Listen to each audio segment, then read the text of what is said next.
if I have this right, this is the 22nd day of construction, and it looks like they took care of all the garbage we had buried underneath here, and they brought everything back up, and it looks like they're about ready to be done with excavation and start putting footings in, at least on this section. There's some issues with my north side of the house and the garage driveway up there. Other issue is they're having a hard time trying to find someone who will take this dirt. There was a construction project down the road that was taking clean fill dirt, and they pretty much have maxed out, so we need to find someone else who will take this dirt. And if things couldn't get any worse, when they were working last Friday, in fact, they were right in this area right here, which is kind of a tight spot because you got a cliff down there, and over here you have my power pole. And as they were moving the piece of equipment around, they clipped this box right here. And I've been trying to find out who owns this. It's a cable company for somebody, and I just need to identify it and let them know that they need to come out here and service it. I've kind of felt really bad that it was damaged last Friday, and I'm hoping it didn't prevent anyone from watching the Super Bowl yesterday. So we're gonna go check out the driveway.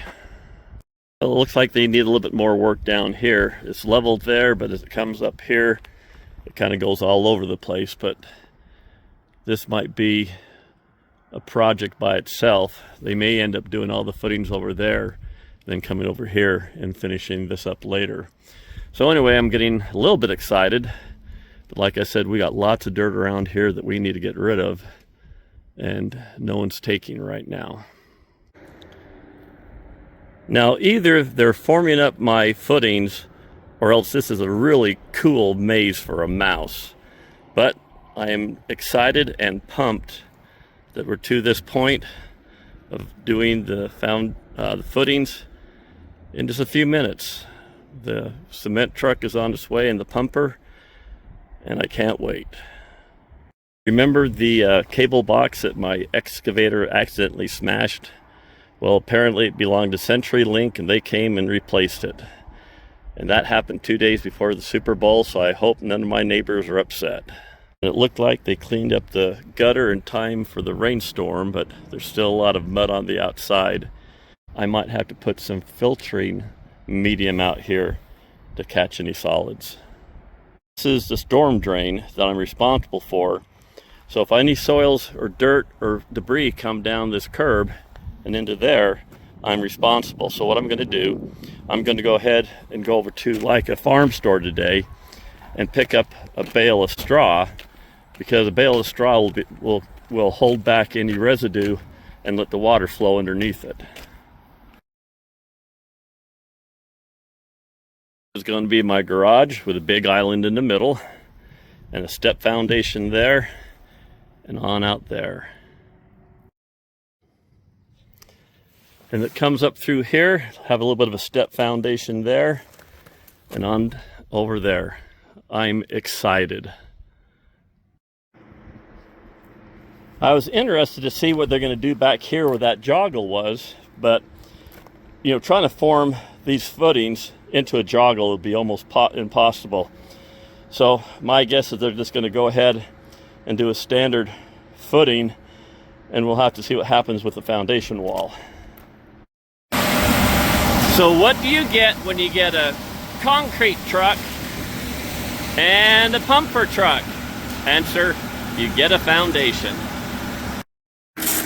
As old as I am, I feel about as giddy as a kid on Christmas Day.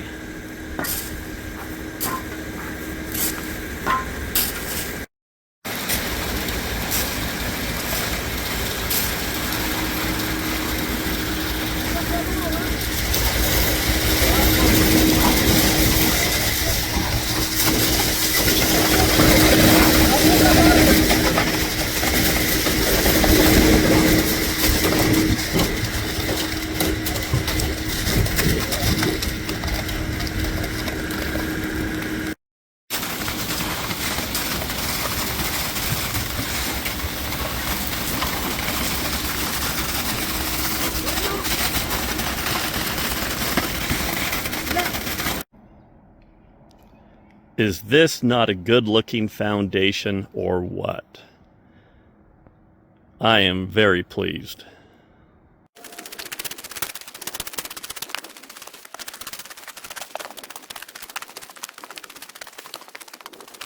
I am happy to say that everything turned out to be pretty good. These footings, these look like they're going to be for the stairway.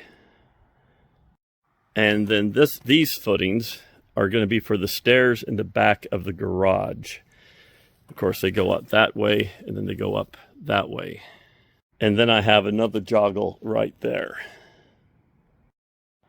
And the kitchen nook. Sometimes we end up breaking the fences of our neighbors. If I'm correct, this is day 25, and they just stripped off the forms off my footings, and they're going to be back Monday to start setting up the walls, and I'm looking forward to that too. Getting closer. Well, they finally attached my meter. It took them about 2 weeks and 3 attempts, but what happened is that every time they opened up the box to attach my wires, they kept on attaching a set of wires that went to an old meter that went to a different house. So once they finally opened up my box down here and found the conduit and ran a tape and it popped up in here, they were able to attach it. It took them 4 attempts, but now I have power. I got a letter from the city, from the guy who's in charge of the SWPPP, and there's a lot of dirt that was outside my berm. Of course, dirt that gets tracked back and forth by the trucks and such, so I had to come down here and put in a berm. Before this, I did not have this. So this is basically, they say it's like a rice berm, but it actually has straw in it. And I learned a lesson that you should not put these in the back of your car because they'll just make a mess.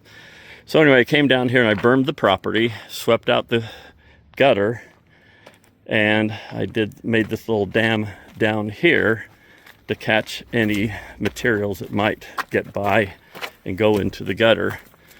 So this is here to stop things from going all the way down to the storm drain.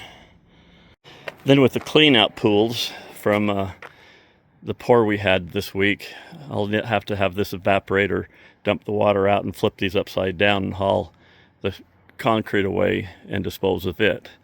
So got to make everyone happy. So that's just part of building this house.